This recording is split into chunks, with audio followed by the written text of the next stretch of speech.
Dynamic speaking. Hydrodynamically speaking. Hydrodynamically speaking. Watch out, sleeping, growing in, watch out, reaping. As I sow in, what to go, just in Aquarius. Hydrodynamically speaking. Watch out, sleeping, growing in, watch out, reaping. As I flow in, what to go, just in Aquarius. With moisture sails that flow like wind blow. This is a breeze so simple, sprinkle natural mist with mistake. Then yo can catch these droplets in space like vapor. I can't wait to precipitate. Rapid rainfall floods the city gates, so litigate. Laws of nature flow from the Arctic past the equator. Say the words that immerse the universe with water. This outburst gets worse, it's a starter. Slaughter, you swimming in shoes made of mortar. Stuck in the aqueduct with no border. Shorter, breath got you breathing. To the Bronx, everyone. This is me, Martin Cruz, the Sports Information Director of the In the Neighborhood Show. You're wondering where Batch is? He'll be here in a moment. In fact, he'll join me as we talk SPORTS with you live on a Thursday morning. But before we do that, I just want to quickly recap a couple things that are going on in the world of sports. I'm going to start off with high school only because I've been talking about this all fall. And 2 weekends ago, Thanksgiving weekend, the season ended. And unfortunately, none of the Bronx schools, you could say, are champions. But they came pretty close. Kennedy reached the semifinals in the PSALs before losing to Canarsie 3 weekends ago. Same thing with Mount St. Michael in the Catholic League. They played and they in the semifinals in their league before losing to eventual champion Monsignor Farrell. Let me rephrase that. They reached the championship round. Farrell. They lost to St. Anthony's. In the PSAL, the champions ended up being Tottenville as they defeated Canarsie, who defeated Kennedy in the semifinals. Enough said about high school football now. Now, get to the NFL. And one of the big things they've been talking about yesterday or Wednesday was the firing of Dan Reeves. He was a former Giant coach. He also coached Denver, coached John Elway and everything. Well, the big controversy with him is that he was told by the owner that he would be gone after the end of the year and that he would only have 3 games left in the season. And Dan Reeves basically told everyone to, I tell you what, what we're going to do for now is, like I said, as far as football is concerned, the big controversy was that Dan Reeves decided, well, why have me there for 3 games knowing I'm not going to be there when you can fire me right now? And that's exactly what the Atlanta Falcons management has done. What would you do if you were in the same situation, you were told by your boss or your manager, you only have X amount of time before you go to, before you get fired? Would you stay at the job for that X amount of time until you get laid off? Or do you tell them fire me anyway? I like your comments, your whatever. The number to call would be 718-960-7150. One other thing I do want to talk about, getting to baseball, a lot of things going on in baseball too. The Yankees might not get Andy Pettitte now. It was reported in Wednesday's and Thursday's papers that he has an offer from the Houston Astros.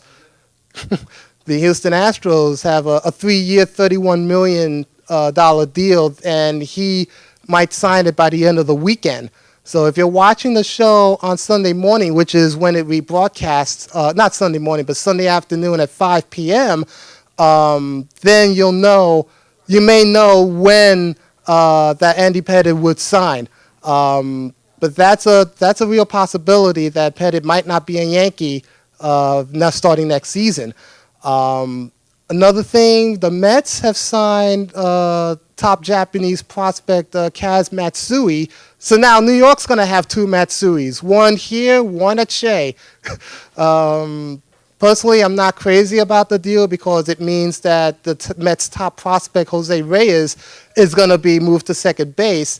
And this is like the 4th or 5th time in like 10, 12 years that the New York Mets have moved, players to a second or third position. And it's failed in all the other times before. I wouldn't be surprised if it fails this time as well. But because Jose Reyes is 20 years old and he's only moving from shortstop to second base, we'll see what happens. And the other thing I want to talk about is back to football, college football, the Ball Championship Series. And Batch, if you're there... I'm here, Marty. That's a crock, kid. Because I think that, like they've been saying on the Sports Talk Radio, they need to drop the C and make it BS. We were talking earlier off camera. Marty, you said you have a surefire way of making sure that this gets hashed out correctly. What you got? Yes, well, the purists and also the college presidents want to keep the bowls, but most of the college football fans, players, coaches want to see a playoff system of some sort. My proposal would enable to have anywhere from like a 4 to 12 team playoff and still keep the bowl system intact. And what that would enable, what that would do is the major bowl games would be rotated so that each year, kind of like the BCS is right now, one of those bowl games would be the national championship game. But the other bowl games, or the other major bowl games, would be rotated as different playoff games, like a national semifinal or a Final Four of football. Now, or Marty, being that you said that, let me throw this in so the folks know. Starting December 16th is when all the bowl games start. It starts on December 16th and ends on January 4th. We've got what? 1, 2, 3, 4, 5, 6, 7, 8, 9, 10, 11, 12, 13, 14, 15, 16, 17, 18, about 19, 3 20, weeks or so. 21, 22, 23, 20. About 30 teams playing. 30 games that are going to be played between December 16th and January 4th. That's now, correct. You said your playoff system would alleviate that problem, and we would have the major bowl games set up so that the major bowl game would have 1 versus 2. Yes, but even better than that would be if you have, personally, I would start it with 10 teams so that you have a rotation of, like, the major bowls are always going to be for playoff games. Right. And it'll be spread out throughout, basically, this weekend is when there's no college football. You would start the playoffs that weekend, either 2 games the or weekend if you have of no 12 football. teams. Yeah. The weekend of no football. Yeah. Plus, you continue it on Christmas Day when everybody's home anyway. I like the game on Christmas Day. Yeah, and then the big day of bowl games with a New Year's Day, you would have your the most important games, that day as well. And then probably like the week afterwards, not like the first Saturday, probably the second Saturday is when you have your national championship games. So it would, the way I have it, and the other positive too with my proposal would be that all the college presidents would be complaining that they don't want their kids to be playing during finals Marty, week. that's what kills me. These college presidents say they don't want these kids playing on certain days. Absolutely. But you know what the TV contract is the NCAA gets from major cable? You know what? Give me a break, man. These kids are indentured servants to these schools, making them money hand over fist. Then you're going to complain that they're going to play on a certain day? Stop it. Exactly. I mean, Northern Illinois, I'll give you this example.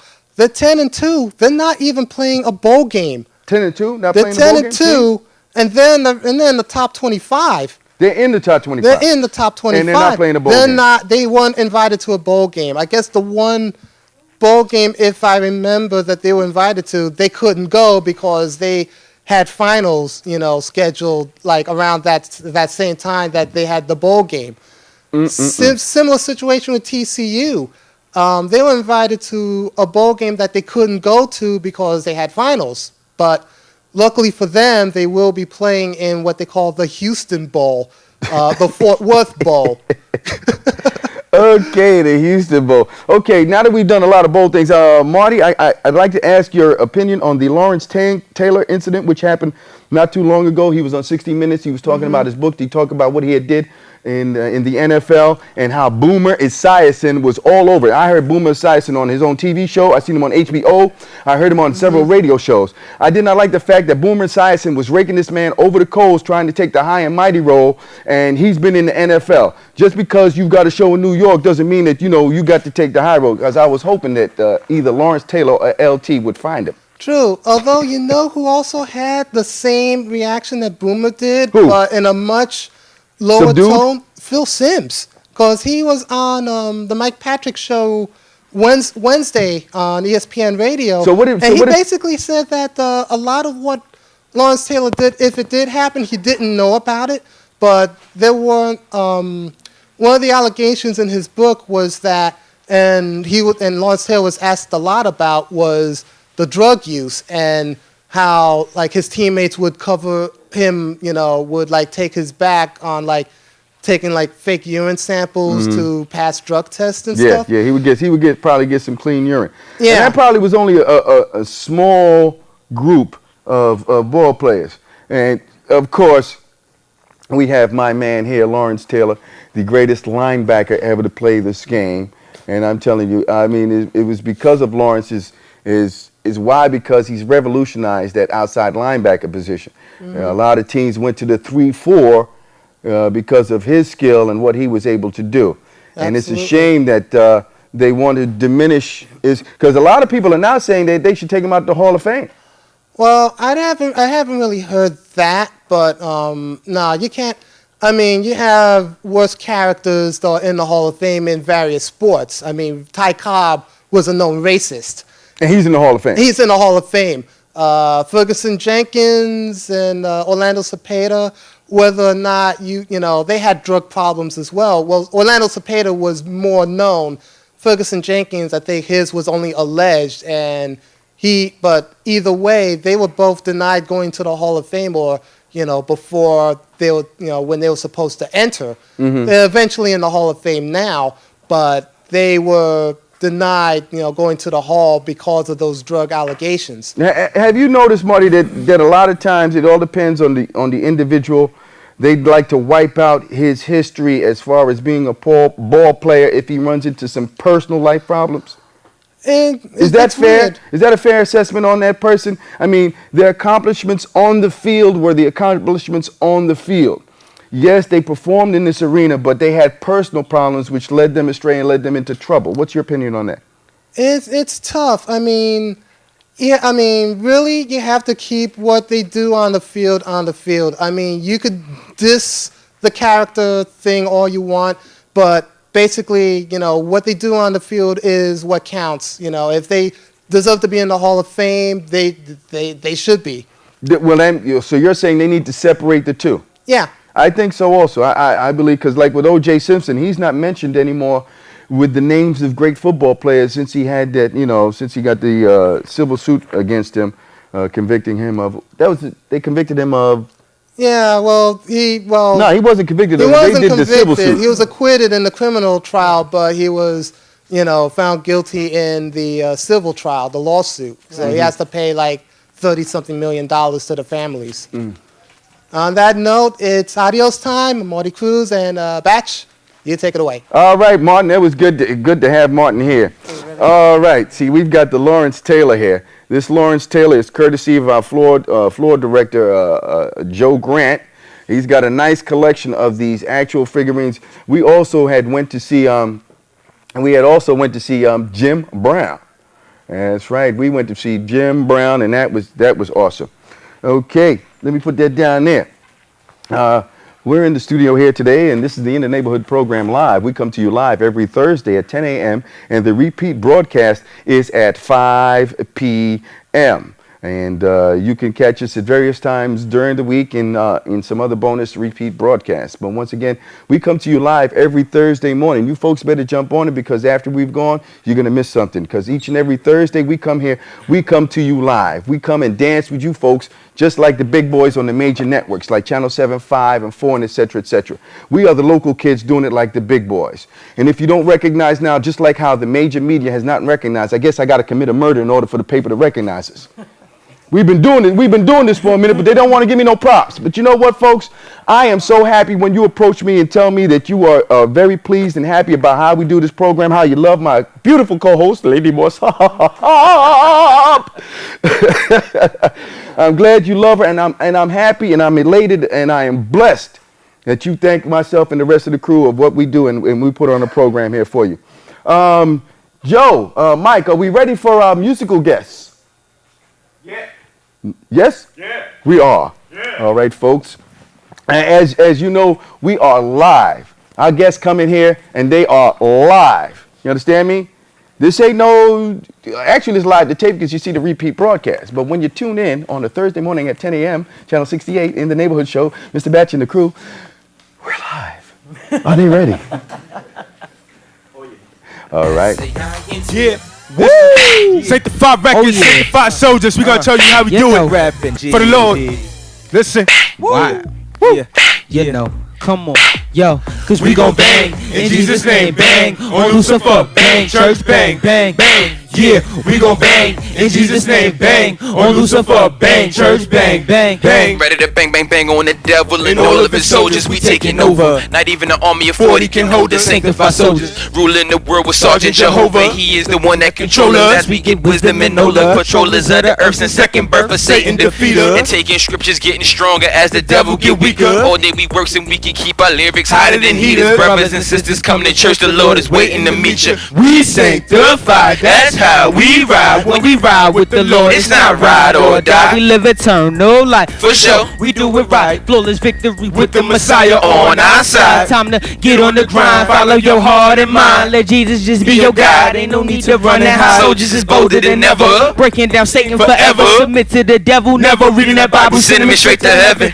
We gon' Bang. in Jesus' name. Bang. On Lucifer. Bang. Church. Bang. Bang, bang. Yeah, we gon' bang. In Jesus' name. Bang. On Lucifer. Bang. Church. Bang. Bang, bang. You could come at any second. Come with any weapon, any shape, form, size. We ready, yeah, we reppin'. G, bang, bang, O, bang, D. Real gangsters do real things. You stole 18 years from me. And I don't like that. My game plan is to Get them joints right back. I put the pressure on you like Dirk Lewinsky. With God on my side. Who could be against me? Not you, Not your crew, your demons. With God's help, I walk Right through your scheming. I'm one step ahead of your whole clique. Before you test me, Take a second, think about who I roll with. Church bangers is Loud. out and regrouping. Calling our crowd. When 380 jump. Stomping them out. Be heavy weighted and crippled. Blood. With Hitler. destroy your earth. I'ma rip your demons apart. One blooded. The devil With a cold heart. Up Up in your crime. I put a scripture in your head so it can Melt in your mind. And when you hear that trumpet loose, You know it's that time. Church bang good. Bang. In Jesus' name, Bang. On Lucifer, Bang. Church bang. Bang, bang. Yeah, we gon' bang. Bang. In Jesus' name, Bang. On Lucifer, Bang. Church bang. Bang, bang. You could come at any second. Come with any weapon, any shape, form, size. We ready, yeah, we reppin'. G, bang, bang, O, bang, bang, D. Real gangsters do real things. His name is Dre, AKA. Sanctified easy, I got a plan. I got a way. The devil beneath me. See, Satan got many people out here Plotting and scheming. But the Lord is giving me knowledge and wisdom. Demolish them demons. And yes, I ride for Christ. I'm sanctified for life. It's sanctified. Easy. Teaching wrong from right. And who I rap. Church bangers. What's the plan? Church bang. Who I rap. Church bangers. What's the plan? Church bang, Church bang. Bang. Church bangers. Church bang. Church bangers. Riding for Christ. Doing this for life. For life. Literally. Yeah. Sanctified soldiers. Can nobody hold us. Holla. We done told ya. We done told you. Sanctified records. Church banging Christ rapping. Banging at a church near you. Hit 'em up. Oh, Yeah. oh, Yeah. Oh, Yeah. Yeah. oh, Yeah. oh, Yeah. oh, Yeah. oh, Church oh, bang. oh, Yeah. Church oh, bang. oh, Church oh, oh, Church bang. oh, Church bangers. Church bang. Church Bangers. bang. Church Church bangers. bang. Church bangers. Glory to God. Sanctified records. We out of here. The saints, this is how we do. Go hard for the Lord. We ain't scared. We Christians. That's right. Holla. Yeah. Yeah. Yeah. Let it ride for him. Church bangers. S-A-I-N-T. S-A-I-N-T. S-A-I-N-T. All right, I'm feeling that. You know why? That's gospel rap. And you know what? Young lady, go up there on the set and grab that microphone. I got to say a couple of words for you and the crew that's out here. All right, gentlemen, can I have your names from the top? I'm Dre, Sanctified Easy. Next. I'm Joe, aka Chosen. I'm Brandon, aka B. I'm Russ, aka Young Wiz. I'm Jermaine, aka J Mizzy for Shizzy. And the young lady, keep going. Go right on in there. You stop right in front of the camera. We got the back of your head. We want to see who you are. All right, back up in the light. Come on now. Stop it. You've seen we do this before. How you doing? Fine, how are you? All right, and your name? Good, my name is Rhonda White. And what do you have to do with this group, Rhonda? Well, these are my cousins, and this is my son. Okay, great. And they're wonderful gentlemen. Wonderful. I like that's a great family affair. I like that they're doing something for Christ, and I like the lyrics and that music. I mean, that sounds like a top 40 beat if you ask me. Word. That's really a top 40 beat right there. Yo, that can be played on Hot 97 and Power 105, but guess what? I have yet to hear them play some gospel rap. Come on. Hello? Well. Hello? You know what they could do? They could do like how we do on the other black channels. Open up that Sunday morning to nothing but an hour of gospel rap. All right. Exactly. You understand what I'm saying? Well, that's what we hope. That's why they're here, to change the game. All right, so how do you like what these young men are doing? I know you must be pretty proud. I am so proud. Oh, you can see the grin on my face. All right. Where do you feel that these young... See, what I like is that you're involved with these young men. You know, and these brothers are so positive. I'm so proud. You know what I'm saying? I am too. I don't see enough of this young black youth coming up and making a stand and standing for something. Because if you don't stand for something, guess what? You'll fall for anything. And that's so true. But they're very positive, and I'm so proud of them. And when you see kids that want to do something with themselves, you make an effort. And I made an effort to go out and find the best way possible to get them exposed. Okay. The name of the CD that they have out now is? This is called Bang.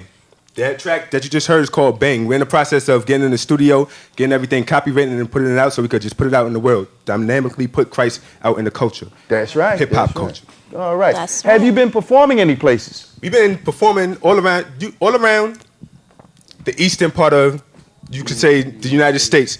We haven't been far just yet, but we've been in New Jersey. Every time we go out of the state, it's been the best. Right here, this is a big move right here. This is a big move right here for us. Yo, it's live. You live. You know how many people? You know how many people you can touch by just coming live here on the In the Neighborhood program, which comes to you live every Thursday at 10 a.m. I got to put that in because if we catch stray viewers, that is awesome. That's an added caveat because we'd like to get many people as watching as possible. And I know you folks out there are going to say it, and I know y'all are going to tell your friends and family to keep watching. Yes, we are. Yeah. Definitely. All right. Definitely. Okay, let me find out what's going on here, folks. Please bear with me. Hey, Joe? Can I take phone calls? Okay, then.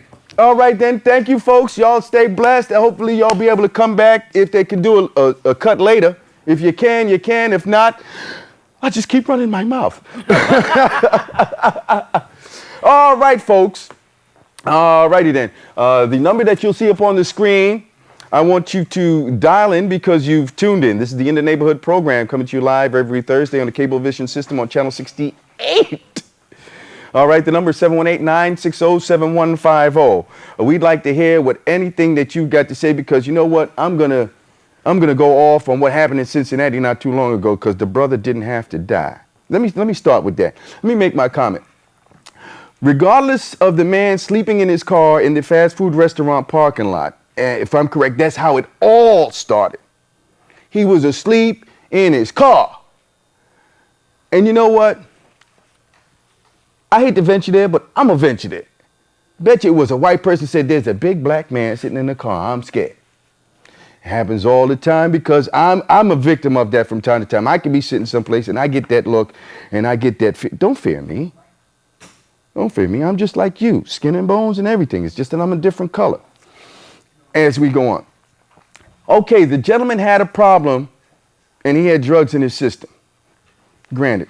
Now, if I'm correct now, the paramedics went and woke him up. He was a little bit cranky. And next thing you know, they call for backup. They call the cops. The cops come down. My man is zooted. He's C50 and there is no telling probably his upbringing, his his interaction with cops over the years. So he probably acted violently and took a swing and hooked off. As we can see on the tape, a couple of them got theirs. Then they commenced to beat the living daylights out of him. I have yet to see a white person beat down like that on television and run on every major channel for a week and a half.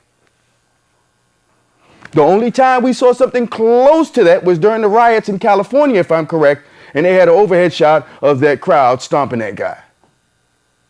Okay?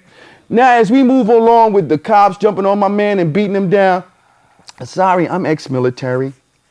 And when we were in the military, I hate to say this, we used to go for follow-up training, a lot of follow-up training. As a police officer, you have to deal more with people. Don't they have some sort of training? Subduing and arresting techniques. I mean, you ain't got to tell me if you've got these things going on, but it's only fair and it's only right that you do this. Send the police officers for remedial training. Send them on tactics on how to subdue a person. Could they have used a taser? Could they have used a giant a net to, let the man flail about until he works down or call for backup? Gang tackle him. Don't gang beat him with metal batons just because you pissed because he hooked off on you. It's part of your job. Part of your job. Okay, I really take offense to them beating that black man to death, and we see it on every newscast and it's repeated. We are, I hate to say this, the low-income people and the people of color are the main topics of cops. Tell me if I'm wrong, folks. Come on now, stop it now. You always see, am I lying? Come on now, I'm offering my opinion and I'd like to hear how you feel about that. I do not like the fact that they beat this man to death. I believe that there could have been another way, and I know I've read editorials, you've got a couple of cops, I was hit by an EDP, this, that, and the other. Come on now, call for backup, get 20 of y'all, jump on him and restrain his arms. Hello. No, they don't want to do that because you know what these cops like to do? I'm going to throw him a beating just because he went and moved. Just because you didn't listen to him. Yo, you got issues. The safety of the police officers and also the safety of the citizenry should be utmost and paramount. And they should look for alternative ways in order to subdue people who are EDPs or who have extremely intoxicated, etc., etc., etc. That's my opinion, folks. It's not the gospel, but that's my opinion. I'd like to hear what your folks got to say, and I'm going to open it up a little bit to some of our panel because, we've got a great show here. I've got some outstanding people, and it's an honor and a blessing to have, especially one gentleman sitting up here who I'm going to introduce shortly, but we got to hear from you. This is the In the Neighborhood Show, coming to you live every Thursday morning at 10 a.m., and the repeat broadcast is on 5 p.m. Sundays on Channel 68 and any other time that you can catch us. That's right. We come to you live because we make history each and every week. I'd like your folks to be a participant in this program each and every week live. Understand? Because after we've had our run, we're going to be gone. Then what you going to do? And the major media ain't coming out to cover us, but guess what? We're going to make everything all hunky-dory and we're going to put it on the internet so y'all can click in anytime and view various, et cetera, yada, yada, yada. Joe, where am I? Oh, yes. Sidell's birthday's today. Sidell's last name, so all her friends know. Joe, what's the last name? Holmes. Sidell Holmes is 24 years old today. Congratulations. I know she likes that number I gave her, right, Joe? Sidell's birthday, it's your birthday. And also a very good friend of mine who I've grown up with since childhood is my good friend Harris Mercer. His birthday's today also. All right. And anybody, Al? Oh, wait a minute. Miles. Oh yeah, that's right. And I forgot we have it's also the birthday of the youngest producer director on the planet, Miles Carlton, which is my director's son. He directs some shows. All right. I want you to know my mom had a birthday Wednesday. You know? Okay, and Mom's, Yes. Lady Mossab's mom had a birthday. Gwyneth, what's up, sweetheart? How you doing? One of my favorite Butter Pecan Ricans. I love that girl. Too bad she got a man already, or else I push up on that Puerto Rican honey. Oh, I'll Lord tell you, I just love her to death. That's my girl. we could have made caramel-colored babies. Oh, Lord. How you doing? How's the daughters? You know, she's got 2 girls, and I'm gonna let them come in here, and they're gonna sit down with Lady Mossab and take over the show. All right. And of course, we have my favorite thespian. He's in charge of the interns up here. He does various other things. It's my man, Dwayne, Mr. Movies, Ferguson. Terrible. That's right. He's got the Heisman. All right, Joe, Michelangelo, where are any more hollers, shout-outs, skidoos, didoos? We got phone calls. Nobody wants to call. I guess what? After you see who's on this panel here, we're gonna go. What I'm gonna do is I'm gonna turn it over to Lady Moss. We got. Oh, somebody wants to talk. Hello, Mr. Batchet. Lost him. Okay, Joe. Mr. Batch. Oh, he's there. Who's on the line? Big Boss Man. Big Boss Man. Tell everybody what part of the Bronx you're calling from. Oh, man, I'm calling from the Walton Avenue section. All right, then. What would you like to say this morning? Brother, on that brilliant commentary that you was just speaking on a moment ago about the videotape and the poor brother that got subdued to death and all that, type of stuff. But before we go into that, I want to compliment your hostess with the mostess again. This man loves you. Bless you, sweetheart. I said that hair just looks fabulous. You gotta. Thank you, sir. Don't you dare do anything with it, but just let it go out a little thicker. It's lovely. Man, you got a fan club out Thank there. you, baby. It's lovely. And All right. brother, and brother, what I told you, stop messing with your head. You know what I'm saying? You was a handsome fellow, you know what I'm saying? Just let it grow and let it shag back a little bit, you be on point. All right, I'm gonna look for the shag. Okay, let's get to. I got some people up here we got to get to. What you got to kick real quick? No, but what you were saying about the brother that got subdued, man. I mean, right. that was horrible. And then what it is, I was looking at them CNNs and all that, and they got them black Uncle Toms talking about that it was just and the brother got what he deserved and all that illness, you know what I'm saying? So brother, keep putting things on point, keep putting these people straight, and let them know, man, because they confused, man. Without brothers and marvelous sisters like you, man, we'd be lost. Okay, thank you, my brother. God bless you, And what I'm sweetheart. saying, all the best to you, brother. And if I don't speak to you for a while, I wish you and yours all the best of holidays. That's right. That's You right, too, my brother. darling. Stay blessed. All right now. God bless. Peace. Please do the honors in introducing the folks that we have up here with us. Oh, Hold on. It's calling day, I guess. Okay. Yes, hello, good morning, how are you? All right, and your name and what My part of name the is Bronx you Swan. calling from? Miss Swan from Yonkers. Miss Yonkers. Oh, from Yonkers. How you doing today? I was just calling to tell you, I agree with you 100% as far as the officers needing training, some type of counseling and togetherness. When I was a little girl coming up, the officers knew the people in the area. Yes, same We here. were like family, with a lot of respect and understanding. Now these days, your color of your skin plays a great part. Unfortunately, it's like that. And they need to really get some kind of board for the community and officers to get familiar with their area, their beat, their work. They need to throw it back like it was 20, 30 years ago. Things will be 1,000% better and understand and respect for one another's color of the skin. This is true. It's very sad. It's very sad because we had that when I was coming up. I knew the cop on the beat. Exactly, myself also. We knew who these cops were, and you respected them. Exactly. But today it's much more confrontational, and it's very hard to bridge that gap, man. It's very hard right now. That's very true. But if a bunch of us get together, pray a little harder, and keep the faith, eventually our children's children be safe during that time, hopefully. Well, thank you, ma'am. You stay blessed. Okay, God bless you too. Peace. Everyone out there. God bless you, darling. Bye-bye, sweetheart. Bye-bye. All right. Okay. Now. All right, we better jump while it's hot. Well, it's hot. Go ahead, lady. What's up? Listen, I want to say good morning to everybody and thanks for tuning in. We have a fabulous show for you today, and we have some very, very special guests, and it's an honor and a privilege to have them here, especially with this monsoon we're having outside. But thank God for it because it's washing away the snow. Right here, to my left, the first guest we have is Jezariah. You all know him. Jezariah has been here many times before, and you've seen him. And I want you to know Jezariah made a special sacrifice to be here today. He's been going through some things, and he's got a fabulous testimony for you. But before we go into that, we also have the Honorable Minister Kevin Muhammad here with us. Praise God. We thank God for him being here. I want you to know this is a very influential brother in the neighborhood, and we're glad to have him here. Also, we have Dr. Jenny Romero on the stage. Jenny Romero is with Ralph Lauren Cancer Prevention and Research Center. Cancer Care and Prevention. Cancer Care and Prevention Center. And I want you to know that it's going to be chock full. If you have questions, feel free to call in. But we're going to go down the line right now. It's going to be an open family discussion, and we're going to get things done. So, Jezariah, talk to us today.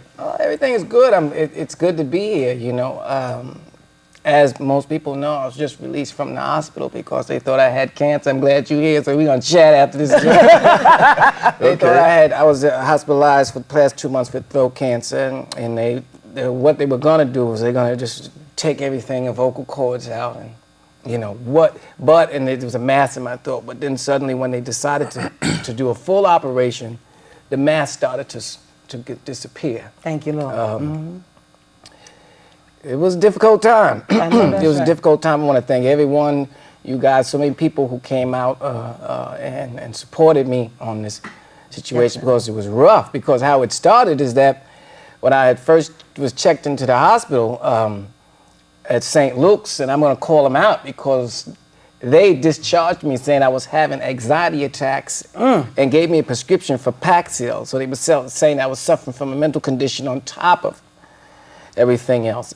Come to find out, 4 days later, I went into respiratory attack, and because I wasn't able to breathe, because what had happened is my windpipe had started to slowly shut. Okay. And nobody knew what was happening. Wow. So the mass was paralyzed, my vocal cords shut, my windpipe, and the mass had attached itself to the gristle between the bone and the neck. So it was in such an odd place. They said it was hard to get to. They didn't want to go operate because they didn't know. They eventually had put a tube in. Anyway, they just recently took the tube out this week, and it actually closed up the same day they took it out. You know, they just had the trach tube in, and so I'm glad to be here. You know, and you're not singing until you get full. Yeah. He was wearing too. I know you wanted to sing. I come prepared. You know I come prepared. You got your tracks. I know you're true. That's true to your craft. Let me go over here to the cancer doctor. Now, what does your facility do, and what is your role in that hospital? I'm a medical oncologist over at the Ralph Lauren Center for Cancer Care and Prevention. And basically, we have two components. One is we treat cancers, all types of cancers, but we also are involved in outreach and education and prevention and screening for cancers. A lot of the cancers that will occur can be prevented, or at least can be caught early when it's more curable. A lot of people don't realize that, particularly in our neighborhood among our people. The incidence of cancer is actually quite high in African Americans in this country. It's much higher actually in African American than whites or even Latinos. And so unfortunately a lot of times we either don't get there early, or sometimes we don't even get the correct treatment or a more aggressive treatment. And so our mission is actually to go out, educate the public on the different types of cancers and how we can reduce our risk of developing cancer, what kind of screening should be done, when, and you know, we're available and we go out and it's free, and we'll go to any community center, any senior citizen center, anywhere. Let me just say, this cancer center is at 1919 Madison Avenue, right? And it was made possible by a donation from Ralph Lauren? Correct. All right. We appreciate that. We want to give props for that. That was wonderful. We need more help in these devastated communities. We actually need to come in contact with the people who are out there who can help us, who have the resources that we do not have. And a lot of times we miss the opportunity. But what I wanted to cover was the fact that a lot of people are going to doctors and they're not being referred for these tests to be made. They don't know about these tests. They don't realize that there are places where these tests are offered free. And so I understand that you have a whole system going down there. Can you tell us a little more about the center? Sure. First off, the center is a partnership between Memorial Sloan Kettering Cancer Center and North General Hospital. Right. And it was made possible by a donation from Ralph Lauren Foundation. One of the things that people don't realize is that in this country, this year alone, there will be about 1.3 million new cases of cancer. And that doesn't include the over 1 million cases of skin cancer that will occur. In addition to that, in addition to the 1.3 million, the risk of developing cancer during your lifetime, 1 in every 2 male will develop during their lifetime. That's the risk of developing some type of cancer. 1 in every 2 males? Yes, and 1 in every 3 females. Wow. Okay, so let's take breast cancer, for instance. There will be about 210,000 cases diagnosed this year. There are things that we can do to reduce our risk. But in addition to that, you know, one of the main key things in breast cancer is actually going out and getting your screening done. Right. And one of the problems with getting your screening is that a lot of people don't realize that there are places to get a mammography either free or low cost. Because among our people, a lot of us don't have insurance. I'm sorry, doctor. We just got to hold you 1 second. We've got a phone call. Phone call, are you there? Yes, Good morning. How are you? I'm finding you. And who am I speaking with? Francis, Francis, where are you calling from? Brooklyn, New York. Oh, wow. Okay, Francis, do you have a question for the doctor? Yes, I have a very good friend of mine. Her name is Tina, and she just had cancer of the stomach. And I was wondering, what can I do for her, because they just sent her home literally to die. And it's very difficult for me to see her go through this process. And she had surgery of the cancer. They said they have 21 pellets around her esophagus or her pancreas, and they stopped the chemotherapy. And I was wondering if there's anything that I can do for her, or tell her what can she do so she can fight this, because she's only 41. Oh, have mercy. From what I'm gathering, your friend had surgery and then chemotherapy, but her cancer is back? They didn't get all the cancer. They didn't get all the cancer. When she went into the doctor in June, they told her she had stomach cancer. She thought it was a ulcer, and she had surgery, and they removed her stomach and they replaced it with they made their own pouch. And she went back into the hospital because she couldn't eat. So they told her that the cancer is strangling her esophagus. And they told her there's nothing else they can do for her. And they sent her home. There are a couple things that can be done. Sometimes, unfortunately, with the cancers, particularly when they're advanced, we can't cure a patient, but at the very least, we can palliate a person and make them comfortable.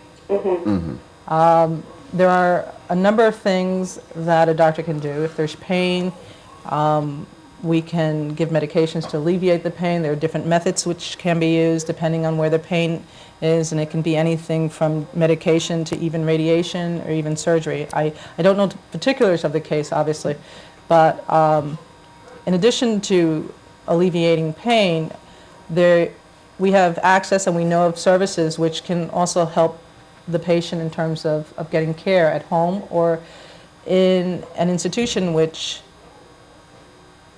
specializes in end-of-life care.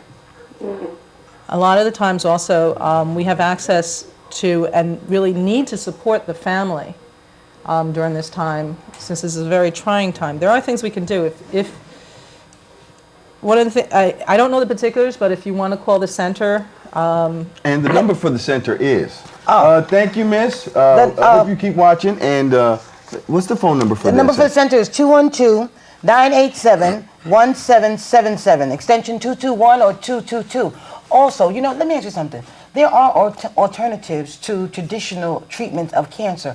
Does the center make any referrals for that? You mean in terms of complementary medicine or holistic medicine? No. I think one of the things, I have patients who do participate in holistic medicine or alternative medicine. What I tend to tell my patients is bring in what you're taking. I will go on the Medline or PubMed, which is where all the scientific papers are published, and I will do a research and see if there's any evidence for that particular medication or natural herb that you're taking. Hold that note. We've got a phone call. Remember, folks, if you need to follow up on this, you need to call the phone number for the doctor. Who's on the line? Hello? Phone call, are you there? Oh, they're gone. Phone call is gone. All right. Doc. I just wanted to add something to that. Unfortunately, one of the things that we have to bear in mind is that a lot of the complementary medicines that are out there, or a number of them, have no scientific basis to them, and there are people making a lot of money on this. Yes, unfortunately, yes, on false hope. Yes, that's why you folks need to come and talk to these doctors, get a second opinion, and at least listen to what they have to give out there. Yeah, Doc, I thank you very much. We're going to move right along here. You've got to come back, Minister. Doc. You've got to come back, Minister Muhammad. How you doing today? He's right there at Moss7.com. He right around the corner from me. First, let me start with this. You had a Stop the Violence rally not too long ago. How was that? Was that very successful, sir? Well, assalamu alaikum and peace be unto you, and it's good to be here with you this morning. Very hard talking about it when you got health issues. Yeah. I grew up with this brother. So to see him come through this initial stage, I ask the blessings of God to be with you and that of his spirit.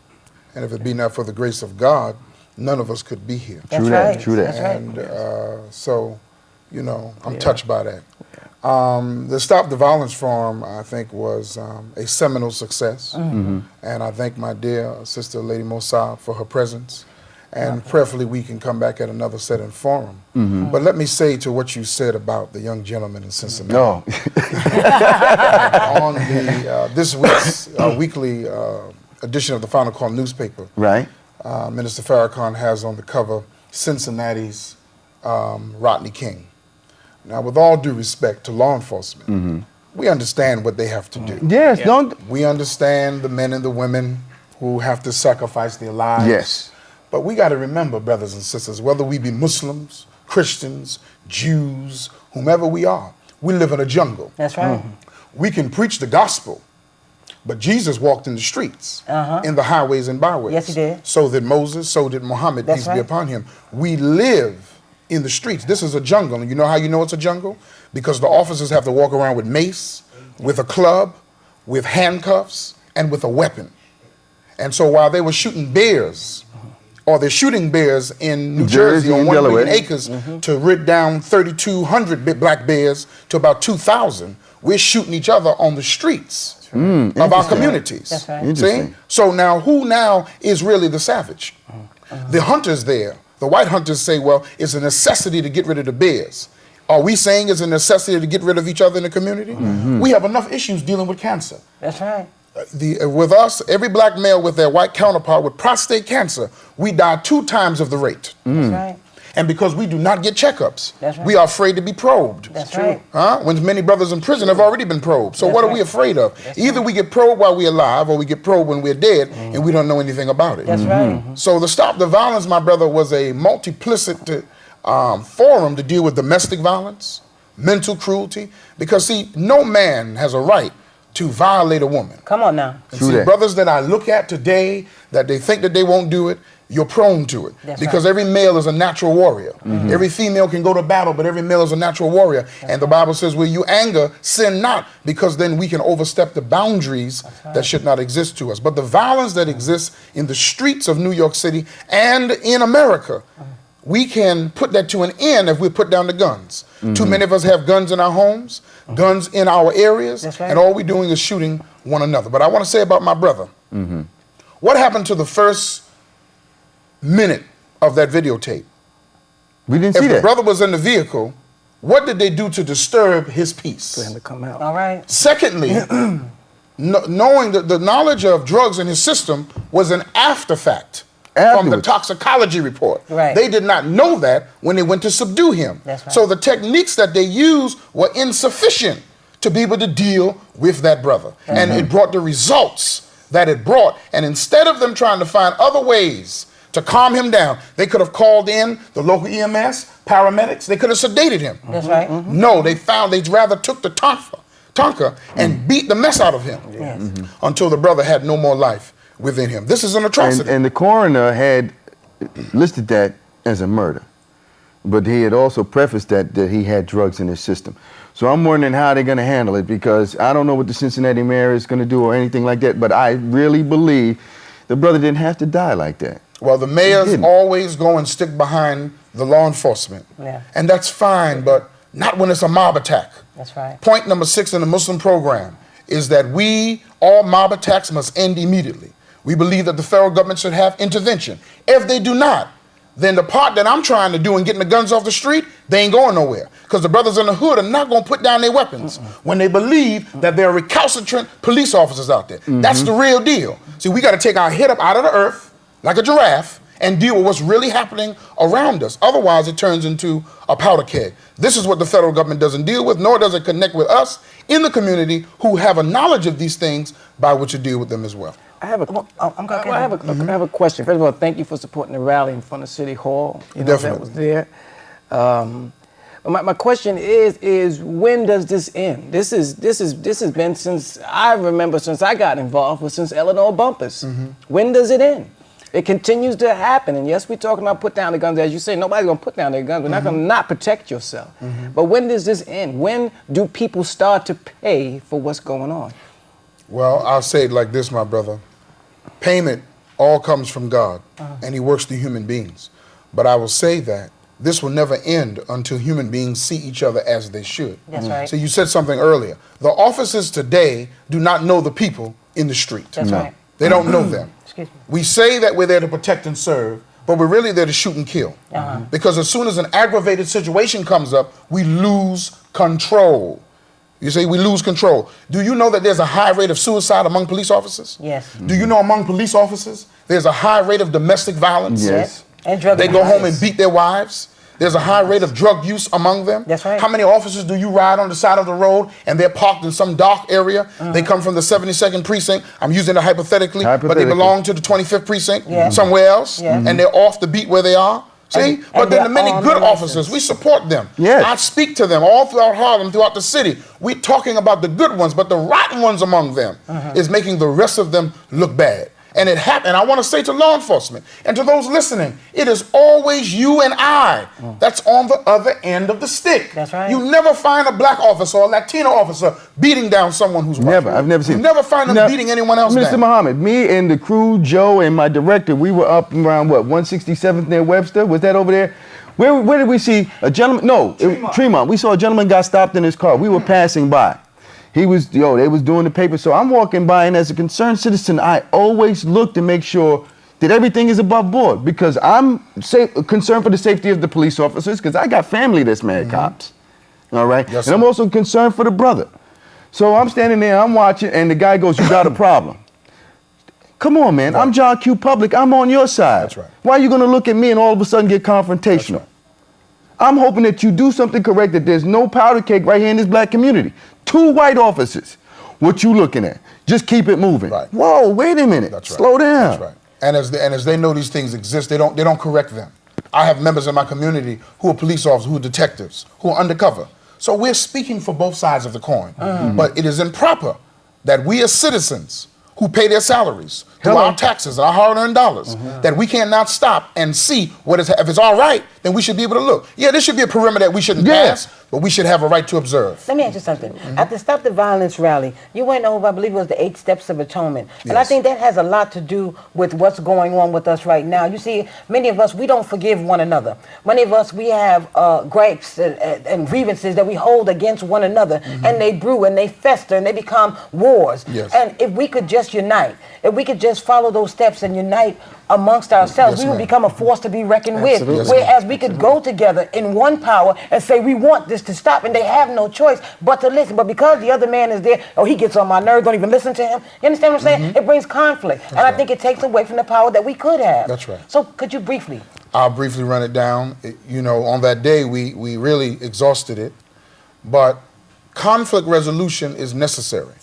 We can stop mob attacks in our community as well if we do better about loving ourselves and treating ourselves with respect. Right. Many of the officers look on us with disdain because of how sometimes they find us in the state within our black and Latino communities. Right. But the 8 Steps of Atonement from the platform of the Million Man March in 1995 is simply stated. You must point out the wrong or fault. You must then acknowledge it. You must then confess it. After confession, you must then repent. You must show some remorse. Then stage number 5 is atonement. Once you've done something on the basis of the other 4, then now you can move into forgiveness. See, we always want to apologize. I smack you. I'm sorry. That's not good enough. That's right. You first have to allow me to point it out. Why did you smack me? Why did you even have the audacity to think you could harm me like that way? Then you have to acknowledge it. Then you have to confess it in your heart. Then you have to show me some remorse. Many men don't like to cry, but crying is therapeutic. Or some aura has to come over you that you really genuinely mean change toward me. Then you have to do something. Right. You have to go out with the person. You have to interact with them. You can't buy their forgiveness, but you have to do something. Then the person can say, I forgive you. After that, you can reconcile. Because we have to learn, when we forgive, we have to forget. It doesn't mean it's out of the subconscious. But what it means is, if it happens, another situation comes up, even if it's in like manner, you don't bring that same situation back into play. See, this happens in relationships. That's key. See, between husbands and wives. That's right. That they never clean the slate with one another. That's right. This happens with parents and children. That's right. So they always bringing it up. The parents always telling the child, I pay the cost to be the boss. I brought you here and I'll take you here. You got to tell them something different than that. They already know that. They get tired of that. That's right. That's worn out news, man. All right, hold Until on we to that. reach that point where we all agree, it's never going to happen. I know time is on us. Yes, All sir. right. Okay, Joe, Michelangelo, what we got going on? Where we at right now?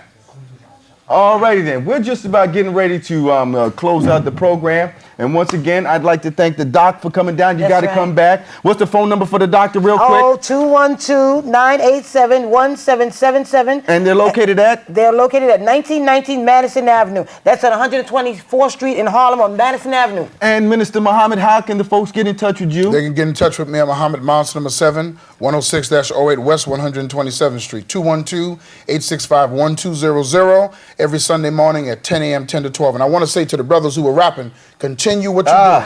Keep it banging. See, that's the thing. Keep the beat banging. It's got to bang, bang, like DMX said. And then you can put in anything you want to put. Remember, no matter how bad it is, every day above ground is a blessed day. Another day to solve a problem. Another day All right, and my special guest and my great friend, Jezariah. We love you, baby. Okay, without further ado, we're going to swing it over to... December 28th. December 28th. Windows Over Harlem. Be there. I will be performing there that day. All right, y'all. Take it away, Chrissy. I'm out of here like I stole something. All right. Let me get some more volume on that. All right. Thanks a lot. Oh, come, O ye faithful, joyful and triumphant. Oh, come ye to Bethlehem. Come and behold him, born the King of angels. Oh, come, let us adore him. Oh, come, let us adore him. Oh, come, let us adore him, Christ the Lord. Sing, choirs of angels, sing in exaltation. Oh, sing, all ye citizens of heaven above.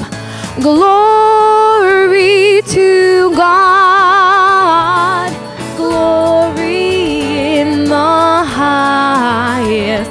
Oh, come, let us adore him.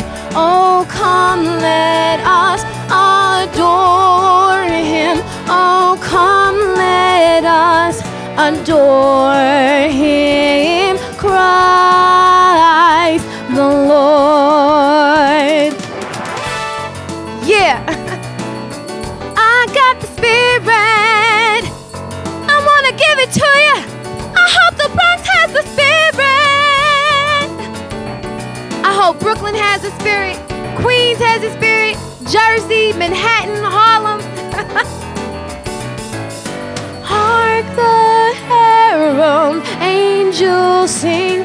Oh, come, let us adore him. Oh, come, let us adore him. Oh, come, let us adore him.